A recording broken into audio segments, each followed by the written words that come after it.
Hello everyone, আসসালামু আলাইকুম। আমার মেয়ে হুট করে বলতেছে যে মিষ্টি খাবে। তো রাত বাজে ৯টা।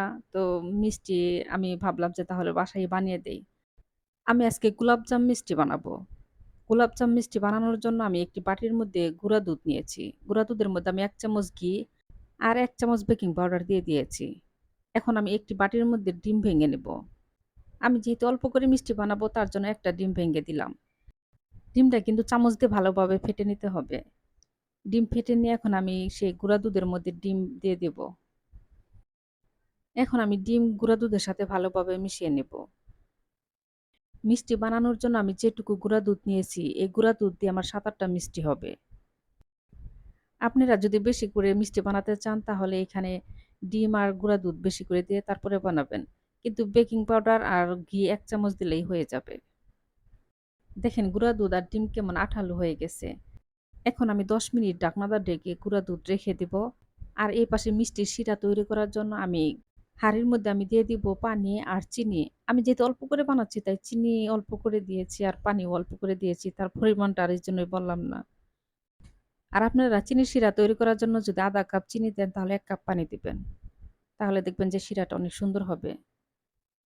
চিনির শিরার মধ্যে আমি ১ চামচ ঘি আর একটা সাদা এলাচ দিয়ে জাল করে নিয়েছি। ১০ মিনিট পর আমি মিষ্টি বানিয়ে নিব। হাতের মধ্যে কিন্তু ঘি বা তেল লাগিয়ে নিতে হবে। তাহলে দেখবেন যে মিষ্টির গোলটা অনেক সুন্দর হবে, হাতে লেগে ধরবে না। মিষ্টি কিন্তু হাত দিয়ে ভালোভাবে গোল করে নিতে হবে। মিষ্টির পাশে যেন কোনো ফাটা না থাকে।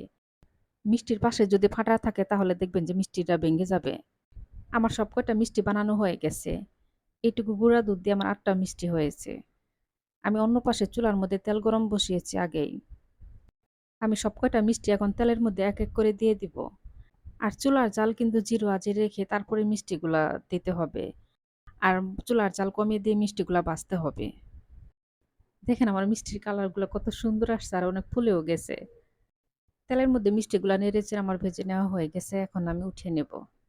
দেখেন কত সুন্দর হয়েছে। আর গুঁড়া দুধ দিয়ে মিষ্টি তো বেশি সময়ও লাগে না বানাতে। খুব অল্প সময়ের মধ্যে কিন্তু এই মিষ্টিগুলা বানিয়ে নেওয়া যায়। আর এখন আমি দিয়ে দিব চিনির শিরাতে। দিয়ে আমি ২ মিনিট জাল করব। বেশি জাল করব না।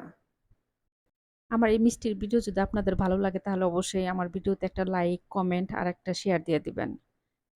মিষ্টি আমার হয়ে গেছে। এখন আমি চুলা অফ করে দিব।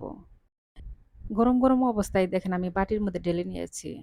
আরেকটা আমি হাত দিয়ে দেখিয়ে দিচ্ছি মিষ্টিটা কত নরম হয়েছে। আমার ভিডিও এই পর্যন্তই। সবাই ভালো থাকবেন। আল্লাহ হাফেজ।